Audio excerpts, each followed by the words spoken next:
Our in-depth coverage of tonight's State of the Union address continues now, looking at how Americans are feeling ahead of this big speech. We're going to show you some live pictures of Washington, D.C., where the speech begins at 9 o'clock tonight. So let's bring in 12 News Politics Editor Ted Nesi for a closer look. And Ted, this is often a big moment for the president, comes certainly at a challenging time for President Biden. Yeah, Kim, Brian, this is not where the White House hoped to be heading into the midterm elections. Our colleagues at News Nation commissioned a poll from the firm Decision Desk HQ.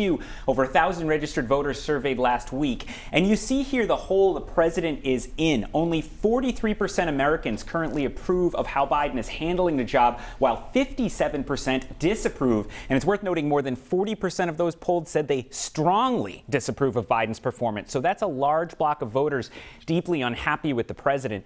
Analysts have cited a number of reasons for the president's numbers dropping: the Afghanistan withdrawal, the long fight in Congress over his Build Back Better legislation, COVID, of course.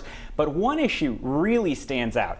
When asked about inflation, 61% of voters said they're very concerned about rising costs, and 27% said they're somewhat concerned. So the vast majority of voters worried about inflation, and that is a huge challenge for the White House. And Ted, certainly Democrats in Congress nervous about what all of that data you were just telling about means for them to keep control of Capitol Hill with the midterm elections. Yeah, Brian, and I just spoke to one of those Democrats, Rhode Island Congressman David Cicilline, who says he hopes voters' mood will improve and get more positive in the coming months.